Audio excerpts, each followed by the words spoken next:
Hey friends, Scott here. Just want to pop on and intro this cool episode of a great podcast you may not be familiar with. Our friends at A to Z Media have a podcast of their own. And if you like other record labels or you like For the Love of Vinyl, you'll love Bespoken. It's a podcast by A to Z Media that dives into the world of independent music and physical media culture. I thought you might like this specific episode as they chat with Numero Group, one of the best indie record labels out there and one of the most respected reissue and genre-spanning labels that's known across the industry as having incredible packaging and amazing underground releases. A to Z Media is the sponsor of our podcast, For the Love of Vinyl, and they've been a trusted manufacturing partner for artists and labels, majors and independents, producing high-quality vinyl, CDs, cassettes, books, and merch. You can learn more about them at atozmedia.com. Thanks for listening, and I hope you enjoy this episode of their podcast called Bespoken. Today, I am very excited to welcome Ken Shipley to the show. Ken is a co-founder and driving force of the Numero Group, which has been digging in the most diverse set of crates since 2003, unearthing, recontextualizing, and amplifying diverse and unheralded voices and labels of all genres through engaging storytelling and immaculate packaging. A to Z has been working with Numero for several years on their LP, CD, and merch projects. In this episode, we will touch on Numero's history with a special focus on a project 30 years in the making, the exhaustive defining document simply entitled Sequoia, which comprises a whopping 25 distinct 7-inch records and 136-page book documenting the 90s era emo, punk, noisecore scenes that were scattered throughout select U.S. cities. And with that, Ken, I want to welcome you to the show. Thanks for having me, Scott. Absolutely. So I just want to, start at the top of the show, just mentioning to me, I view Numero really as a more than a record label. I view what you've done and your other co-founders really as a brand that allows people to dig into a genre, a label, an artist that maybe really has been undocumented or unheralded to a certain extent. And through your storytelling and packaging and obvious love for whatever that scene or genre is, you really help bring these voices to the fore. So, I just want to maybe start there and see if that, is clearly sort of a guiding mission when you started the label, and if it's something that still very much guides you today. Well, I've never been into like one genre of music. I've been into one genre of music very explicitly at various intervals in my life, but I've always been a bit of an omnivore, to steal another record label's name. And when we started Numero, I was coming out of running an indie rock label, and I'd worked at this very large label called Disc, and I'd worked in their catalog department for a little while, and so I had a number of different sort of like musical and visual perspectives that I was drawing on when we started this whole thing up. And the main thing for me was that like it was important that there was no sound, but that there was an aesthetic, and like that aesthetic could carry you across, hundreds and hundreds of records, and that you would know when you saw that N that it would mean like a trademark of quality. Much in the way that, when you go back through history and you would look at like a Blue Note LP that would have their record label logo on the cover, or more specifically to what we were doing, the Actuel label out of France that was like enormously inspirational to me in terms of visual identity for the label. And so like there was never going to be a sound. And it's funny because I think for the first probably 5, maybe 10, maybe even 15 years of the label, Numero was a soul label in most people's minds, even though we'd made many records that were not soul records in that time. It's just, like the most popular things that we'd done were like Capsule label or the Syl Johnson box set, or there's the Light on the South Side, and there's a number of different sort of like important Black American records that we worked on that I think defined the early years of Numero. But simultaneously, it's like I think a lot of people forget that our second record was a French-Belgian electro samba record from 1982 that was as far away from Capsule, probably sonically and aesthetically, as you could get. And we launched those two records together on purpose, and it's to show that it was something bigger than just a sole reissue label. Because the Ace had been doing such an incredible job. Kent, more specifically, their label over there, had really documented so much incredible soul music. Soul Jazz and Jazzman and Honest Johns were doing just a bang up job on covering American soul music, and so it didn't seem like there was necessarily a need to have another all soul music focused label. And we just I've always been guided by our own tastes and principles. And where does the packaging sort of fit into equally telling that story? Well, I mean, to me, I've always been the kind of person who's judged a book by its cover. I've bought plenty of records just from the cover. And funny enough, the Antenna record, when I first saw it in the bins, I thought the cover was beautiful. I looked at it and I said, man, what a gorgeous record. I will absolutely take a chance on this for $3.99. And while records are certainly a bit more expensive than $3.99 these days, I do think that I haven't strayed very far from that principle, which is it's like if you make something that's really beautiful, you're a lot more likely to get somebody who has no idea what it is to pick it up and put their ears on it. And so like, I always wanted to have sort of a feeling like you were coming into the same amount of objects as we were, right? So like if you look at our first release, Capsule, they didn't have very much. There wasn't very many photos. There wasn't very many assets for us to work with. And so what we ended up doing was photographing the records, and not just in the way where it'd be like, oh, let's just put a donut of the 45 in a booklet, but to put the 45 in a really cool looking sleeve and to see it, kind of like in an almost gallery environment, as if you like pulled all these things out of somebody's basement and arranged them in an aesthetically pleasing way. And that philosophy has never really swayed. Now, I think we've gotten to become better designers.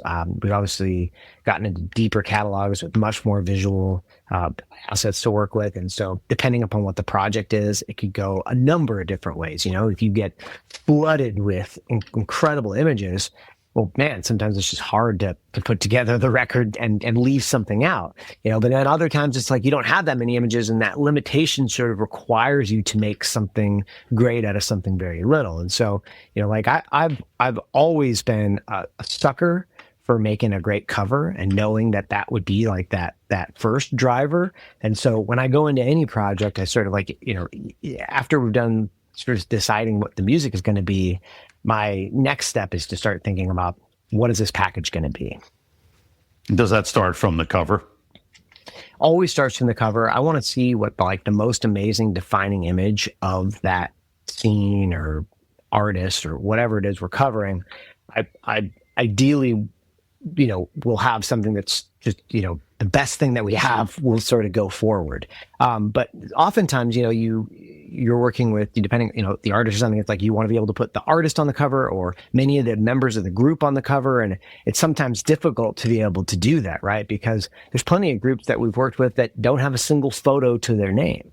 And then that becomes like a whole other series of challenges that unfold to get to the heart of making that great record. Sometimes requires you to expand your idea of what a record should look like. And in time, that could then in turn create sort of an iconic new image of that artist or band or the scene that you're trying to document. Well, like that Acid Nightmares record right behind you on your, what is that, left shoulder, right? Your right shoulder.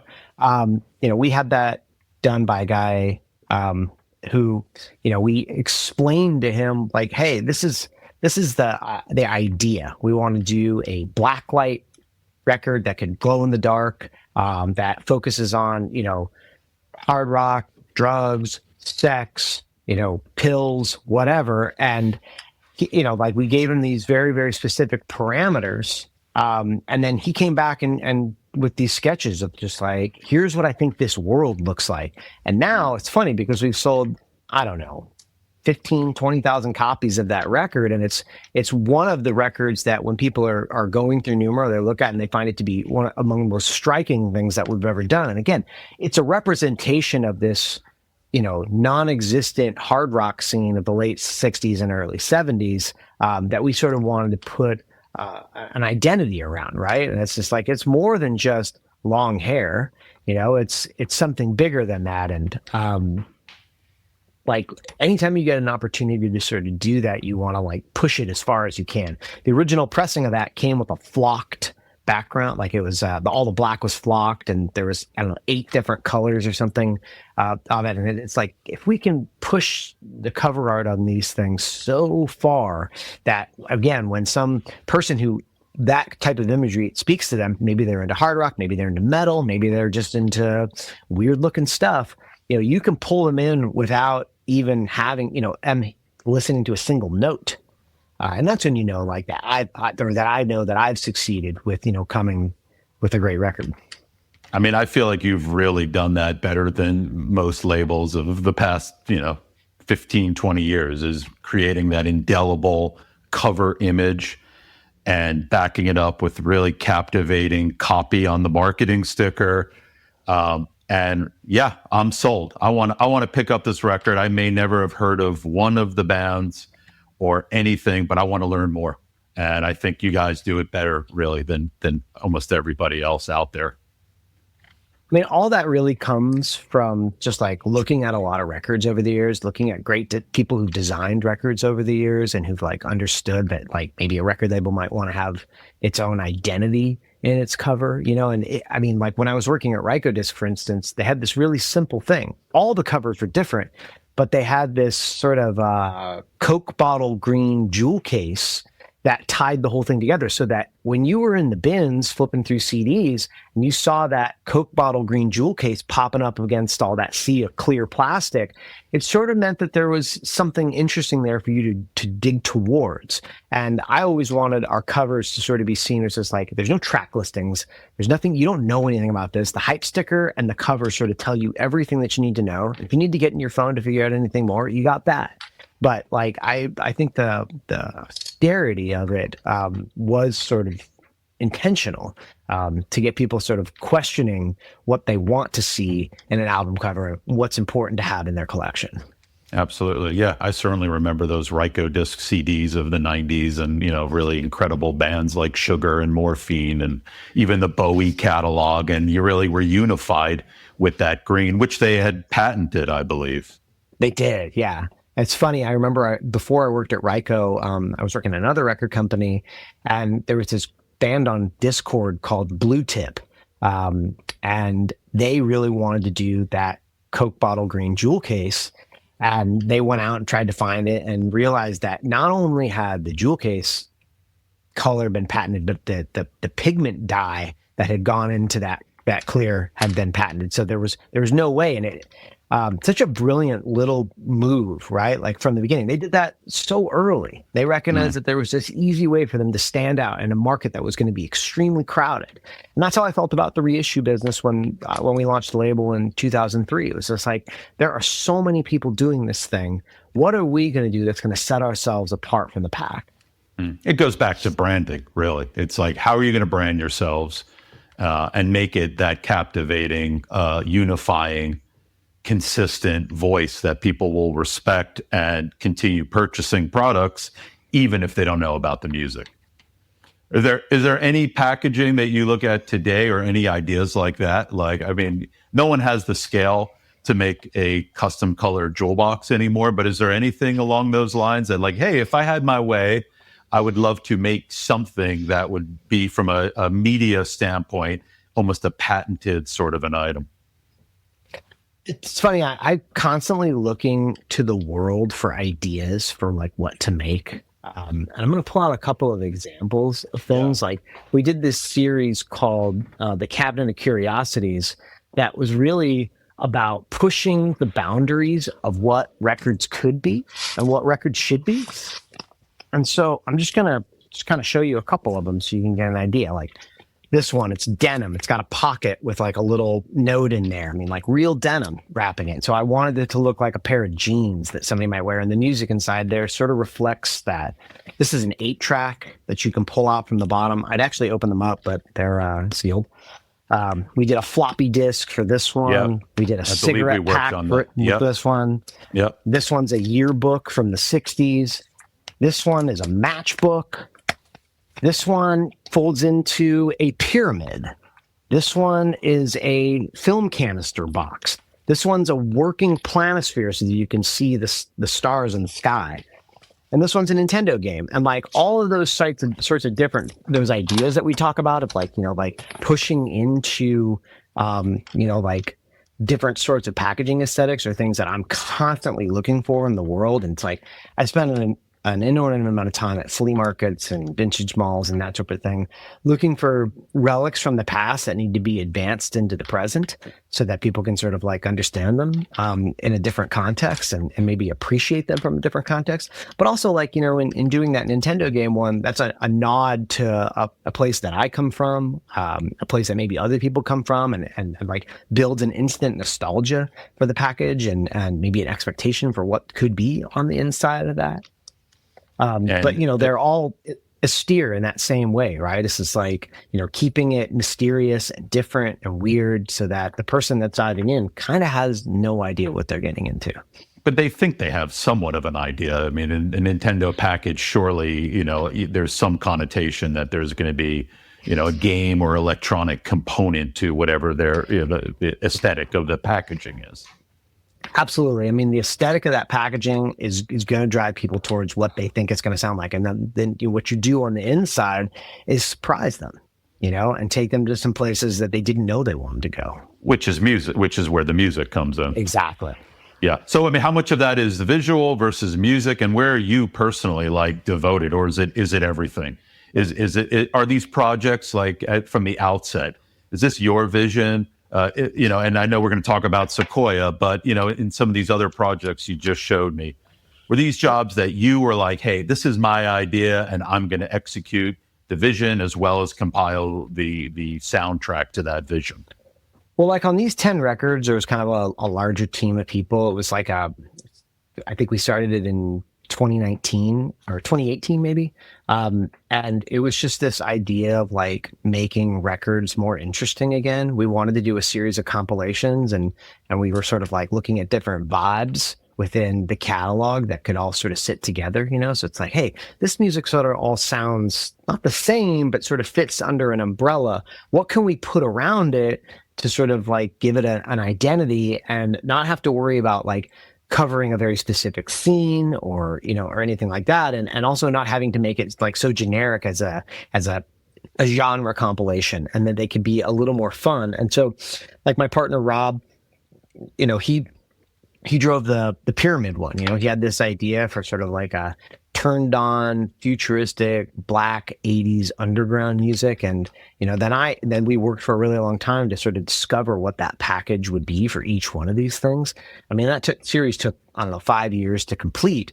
And each one of those things is just, just like moving the ball a little bit forward with, like our fantasies and our dreams about what record making could be.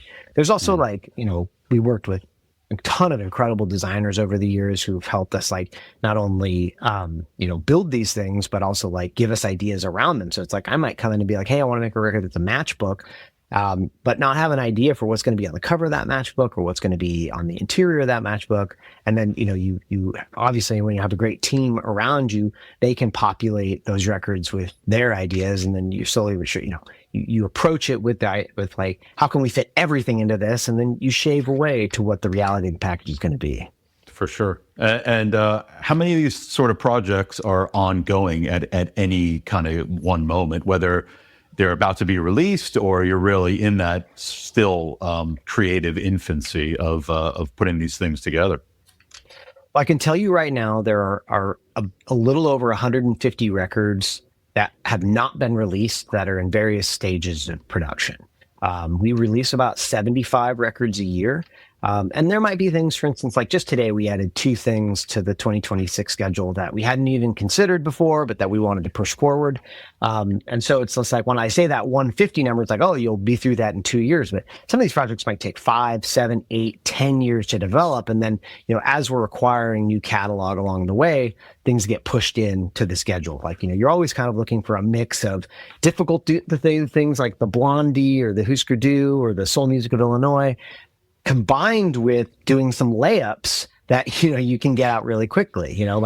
Making a single LP that doesn't have any bells or whistles is obviously a lot simpler, and you've got to balance out that release schedule so that you're not spending all of your time in dreamland, but, also using your record making muscle on an everyday basis to just kind of churn out great records that people want to own.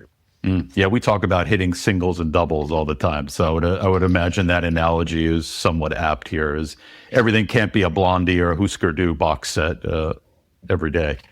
No, and I don't want to work on those every day, like sometimes it's nice to be like, God, I worked on a record this week and it was over at the end of the week. And it was like, I just, like I wrote the sticker, I approved the label copy or whatever, whatever the parts that I was involved in. And I didn't have to agonize over every decision, every, font, every, piece of the marketing text. And, like when you can, get into a little bit more of a machine mode, it just, it makes that process of records certainly like less daunting, maybe a little bit less rewarding, however, because when I make something really big and crazy, to me, it's like the ultimate flex of making records for 30 years, right? It's just like, well, if you've been doing this for a really long time, you've seen all the tricks, you've seen thousands, tens, hundreds of thousands of records. And, I'm constantly inspired by the world around me and wanting to kind of push it into my own craft.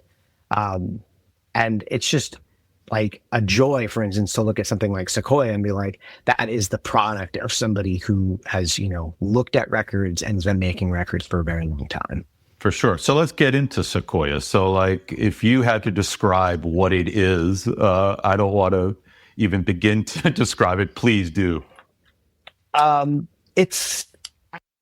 don't really ever use the word definitive for things because it's hard to be definitive in this life. You buy a catalog and then you put out a record and all of a sudden 2 other masters show up later and it's no longer definitive. So I would not say that Sequoia is the definitive document of the post-hardcore and emo scene, the first 12 years of post-hardcore and emo, but I think it's the first document of that scene that has covered it in such depth.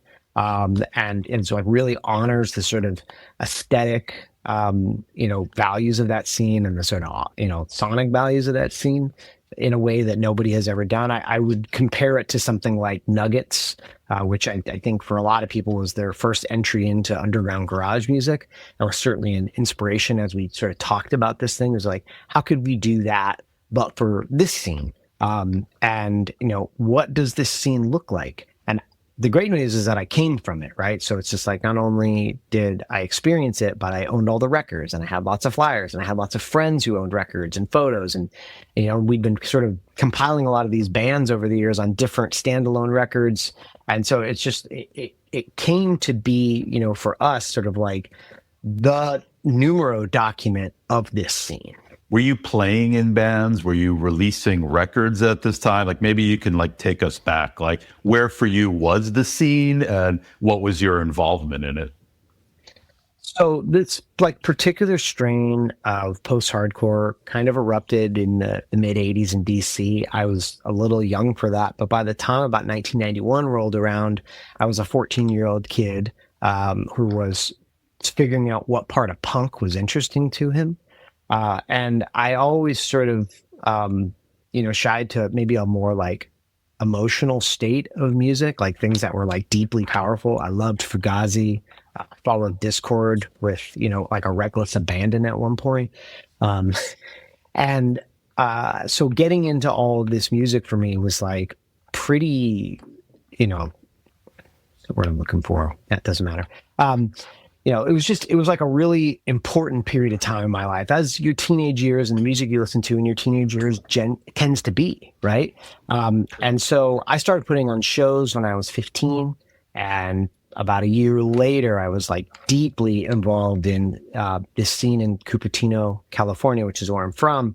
And we'd found this, a couple of venues and this strain of music. And there was just all these bands from California doing this sort of, I would say a spin-off of the DC sound, although I think they made it their own. I mean, you have the San Diego scene, which was like Heroin and Antioch Arrow and Klickitat-Katawi.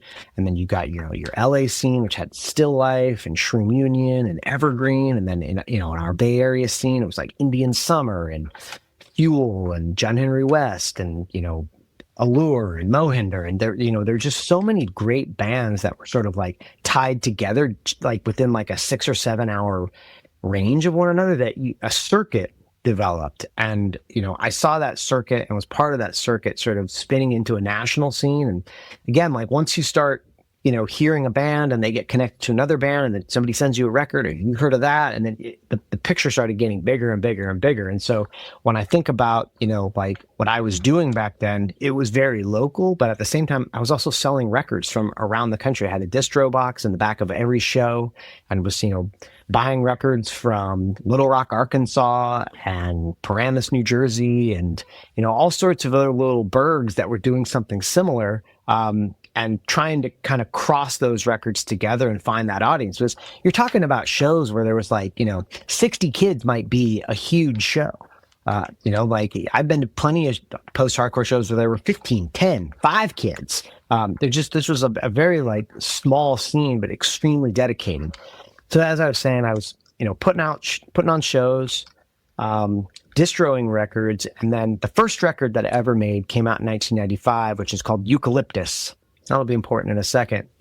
And it was essentially a document of 1994 and all the band, not all, but many of the bands that I had come through Cupertino and had been I put on shows for. And like every time the band would come through, I'd be like, hey, I want to put out a record. I would love to make this compilation. Do you have any extra songs?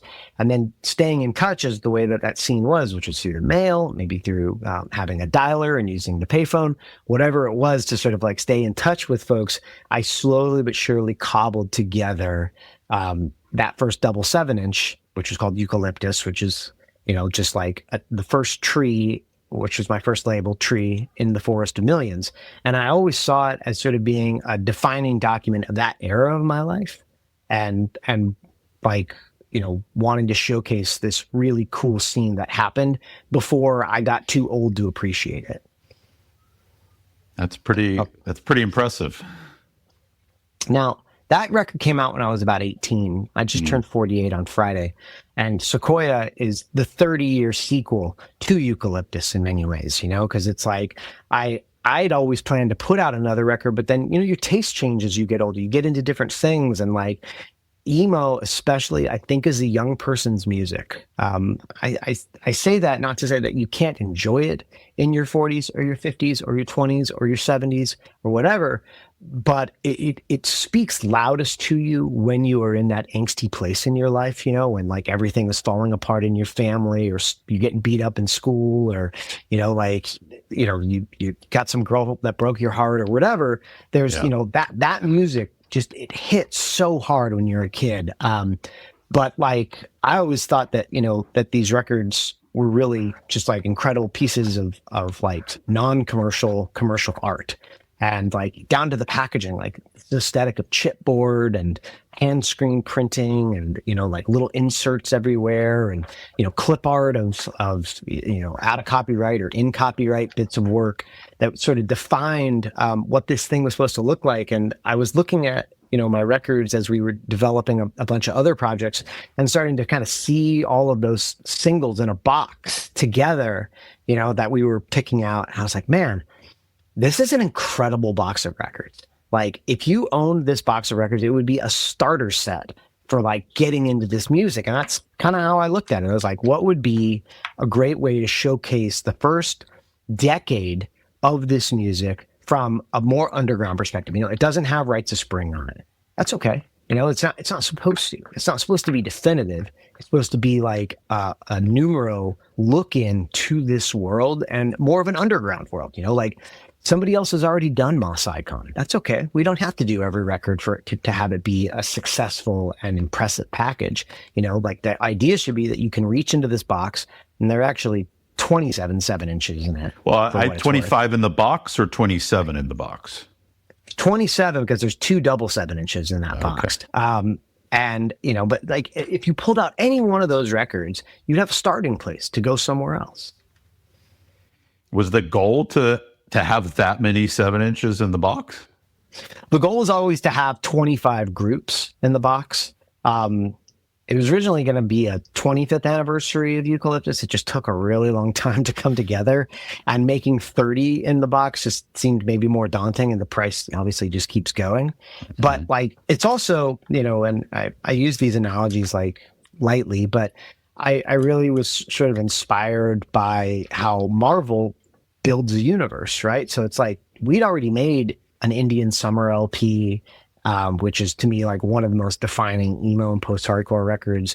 We already worked with Unwound in great depth on a series of box sets. Sorry, I'm looking behind me to not get too lost. But we'd already like done a bunch of these really kind of like the Hated, for instance. We'd done some pillars of post-hardcore, and what I really wanted to do was make something more like the Avengers, where it's like we've had these standalones that you can get into, but if you don't know where to go or you don't know where to go next, this box set should sort of be like tentacles out into a bunch of other little scenes and worlds for you to discover. And so it's like we did all these records. Sequoia is the Avengers, but then after that, there's going to be a bunch of other records that spread off from there to take you into the next place. Well, thank you for explaining that. Is this the most records you've put in the box up to now? Actually, no. The most records I've ever put into a box is 45 singles in a single box, which throw it off for the kids. This is a thing called Eccentric Soul Omnibus that we made in 2012. 2012, I think is the one came out. And this one, which was like the first really impressive box set we ever made, it's 45 underground soul groups from America packaged in, like an old style 45 box that you would get at a thrift store in the 90s for 50 cents. And Sequoia, in a way, is also a sequel to that box, because we always wanted to come back to doing a 45 box, but we didn't want to just repeat ourselves. We could make another soul box. We could do modern soul. We could do disco. We could do whatever. But to challenge yourself is to do something outside of, the things that you have done, and to constantly be zigging when the world expects you to zag. And so I didn't want to repeat myself with making a second omnibus, although in a way, this is the second omnibus. Got it. And you took this package and you have done chipboard, and you have really, as you say, kind of harkened back to, did these records come out originally as chipboard, or like what was the DIY aesthetic of many of these records? And really, what was probably the pressing on some of these originally? Very, very small. Yeah. It depends. Indian Summer is a chipboard laden, 7-inch that came out in 1993 or early 1994 that was wrapped in a cool little piece of chipboard, a hand screen, but, that sold anywhere from 3,000 to 5,000 copies. It was one of the biggest records of its era. But there are plenty of other things in there, like the Lazarus Plot, which was pressed in an edition of 500 that now trades for $400 because it's so scarce, right? And I do think it runs the gamut, but the defining characteristic for me across these records is a handmade DIY element, and chipboard was cheap. You could go in and buy a ream of this stuff for almost nothing. You can screen on it. It's sturdy, it's a very malleable little product that you could work with. And there's plenty of other records that are just fold over photocopies, and, maybe there's some just hand screened on a Bags Unlimited white 7-inch jacket. There's, it was sort of like how can we use the world that's around us, but do it through a DIY way, because nobody who is making these records is how do I make a cheap, shitty record? They were just how do I make a cheap record where what I put into it is my time, right? So the values are like that are an aesthetically driven thing rather than like a financially driven thing. Because when I started making records, I would spend, probably 4 or 5 minutes per record putting something together, and you start adding that time up. You start realizing it's like, the investment is the time, and that the, whatever the decisions you made about the pieces that you were using, whatever paper stock or photocopies or, stamps you were gluing to it, all that stuff, like, you tried to kind of get as cheaply as possible. Because when you're 17 or 18 or 19 or 20, what you have in abundance is time. And what you don't have in abundance is money.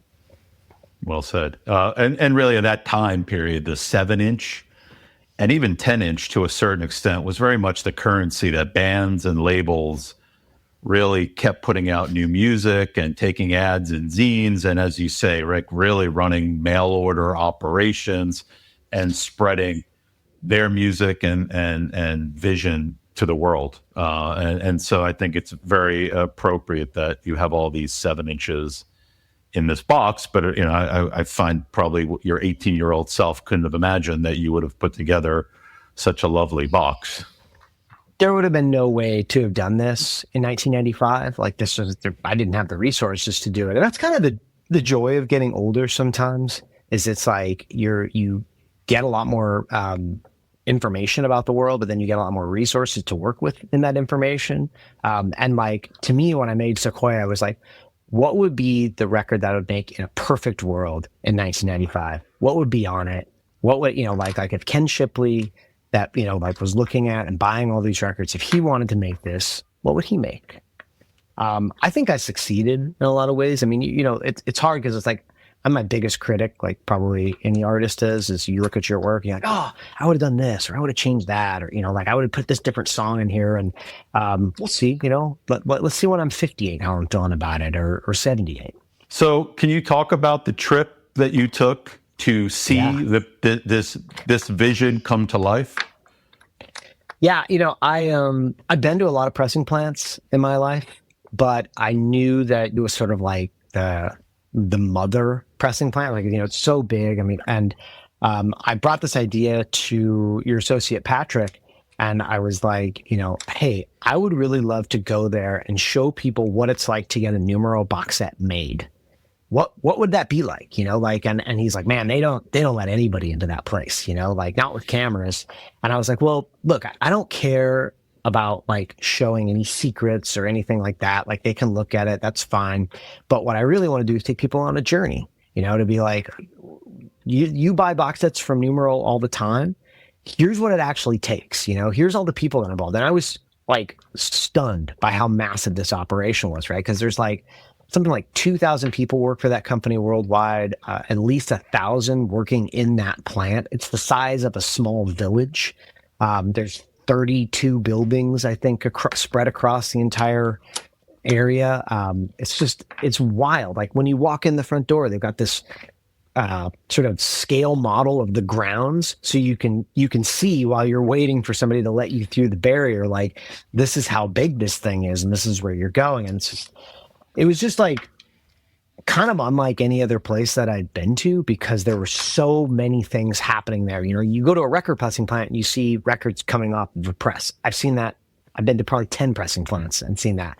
But the cool thing there is it's like, not only do you have the records being pressed, you've got the print being done there, you've got the labels being done there, you've got the assembly being done there, you've got, like they can do lacquering, they can do mastering, they can do, all these different things that are really hard to put under one roof. And I think only, and take this with a grain of salt, but it's just like, since they've been open since the early 1950s, it's like they've had a lot of time to build this thing. Cause at one point they were doing CDs and tape replication and all sorts of other things as the market has changed that they've managed to sort of be involved with. And I don't know, to me, the idea was to come and just show one of our records in their world. and like see, how it looks against the background of this like giant manufacturing plant, and it's just like, we're going to make a DIY record at the biggest record pressing plant in the world, which, like there might be some people out there being like, man, why wouldn't you do this at all these small places and put it together yourself? And it's like, well, when you're operating at scale, it's really hard to do things small. So my deal with Sequoia was like, how can I do DIY at scale? It is they are very DIY if you think about it. As you say, everything is made under one roof. It's just at that ginormous scale.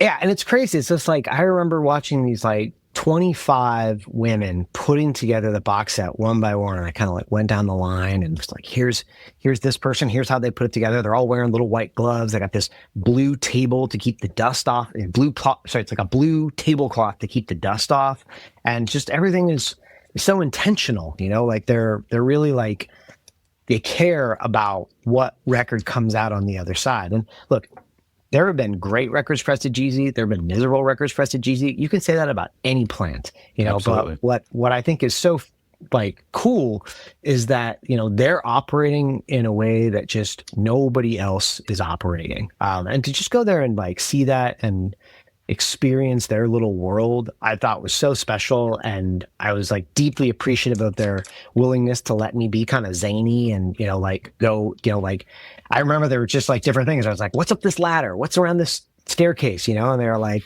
like they were cool with us, like looking at stuff and like, peeking and asking a lot of questions. And God, their English was just so much better than my Czech. Like I was so surprised by like their ability to be able to answer almost any question. About what we were trying to do. And like, they really took like amazing care of us. And I didn't realize, and I don't think they realized how many records that we'd made together over the last like 25 years almost that Numero has been in business. But like, it's funny, I walked into the conference room when we were like waiting to get started, and one of the giant boxes they had on the wall was the Blondie that we had done. And I was like, oh, I made that record. And you did? And I was like, yeah. They didn't know because we'd done it with Universal, know, and it was just like one of these things where it's just like they had no idea how deep Numero was there. And it was cool to kind of like show them, like, hey, we're like actually like a client that not only cares about the process of what you're doing, but like wants to figure out how we can challenge you and make you even better.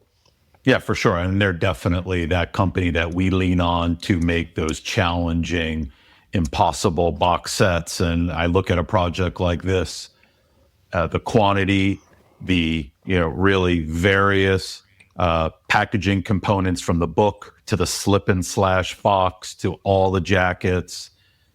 And I was like, no one else could do this, frankly. Yeah, I mean, it's not even that too. It's like there's a paper inner sleeve that goes into the chipboard jacket. Then it's just like all these little things, all the different paper stocks that are in, the colors, the spot colors that are running throughout it, being able to go and like press check that while it was coming out. I actually found an error, and that was like one of the things that was so great about going there. It's just like, God, if this would have showed up, I would have been so bummed. But like, I spent not even that much money to go over there, look at these records as they were coming out, quality test this thing, and know that the box set that I'm putting into the ultimate user's hands is going to be a work of art. So do you think you'll want to do more sort of hands-on, in-depth exploration of the production of your projects? Is that something you think the fans of Numero are interested in? I don't know. I try not to repeat myself. That's like a really important thing for me, is I don't want to do the same things over and over again. So I don't know like when I'll do anything that's like this, but I never say never. And again, I'm always looking for that next great challenge. And when it finds me, I'll run towards it.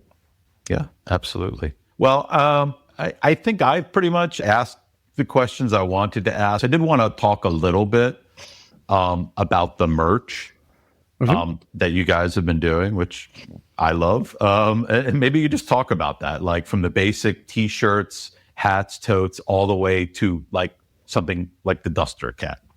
How does that come about? What is the focus there? Is it an extension of the brand? I've never thought of Numero as just a record label. I never wanted us to just be a record label. And I know for the longest time, mostly what we made was records, but I kind of always saw us as a musical company, that worked in music in a number of different things, whether it was books or beanies or, trucker hats or whatever. It was like finding ways to express your fandom is like what my aesthetic goals were for this label. And I don't really believe that like a 17-year-old kid wants to bring an LP to the skate park. But what I do know is that if they wear a Duster t-shirt to the skate park, they can tell people that they're a Duster fan without actually having to like display anything. And so like when we were doing the Stratosphere campaign, for instance, we did the Stratosphere tote. We did the Stratosphere lighter. That lighter, it's just like, imagine pulling up to the smoke sesh and you're popping open this Duster lighter. And it's just like, if anybody else had seen Stratosphere on TikTok or wherever, it's like, they know. And it's like an aesthetic representation of your fandom. And that's what I'm always like trying to go towards with whatever products that we make. That Disco Jazz hat that's sitting up behind you. Yeah. Sold so many of that hat, and in a lot of ways, it's like a I love this. Yeah. I mean, and look at that shit. It's like, that's the camo one inspired by the Walls campaign. But, we had done a number of different things, in that world and on Disco Jazz and a number of different hat styles. It's like, I can't tell you how many thousands of those hats that we've made. Because again, it's just like, it says something about who you are. You're into disco, you're into jazz, cool. You're into both of those things. You're into all kinds of music. Maybe you're actually just really into Rupa, but you don't know how to tell people you're into Rupa, but like we were over in Record Planet in the Netherlands right after that Prague trip. And it was just funny to see how many people just gravitated towards that hat, like it's just a symbol of something. And to me, it's just like, once you can take something and pull it out of the record world and just put it into like the regular world, it has an opportunity to have a life well beyond the boundaries of, music. And that's how you see the merch, is just another way to further extend whatever it is that you're working on. Yeah, I mean, but again, it really comes back to the fan. Like my goal has been to like give that fan a way to represent themselves, and people meet music at a number of different levels. Not everybody wants to own $100 box set. Not everybody can afford to own a $100 box set, but a lot of people might be content with owning the t-shirt version of something to express that fandom and, know that maybe they just listen to it on Spotify. And I'm okay with that. Like, to me, the important thing is that we're connecting with people on like where they live and how they, whether it's how they want to dress or what they want on their coffee table or, whatever. I want to be able to give people the opportunity to express themselves and their love of what we're doing in a number of different ways. I think you've done that in spades. So again, thank you very much for your time and your insight. And we're very excited to work on this box and so many other packages for you, and look forward to this getting released. Thanks so much for having me. Another 150 in the queue. Excellent. Music to my ears. Thanks so much. Thank you, Ken. Take care.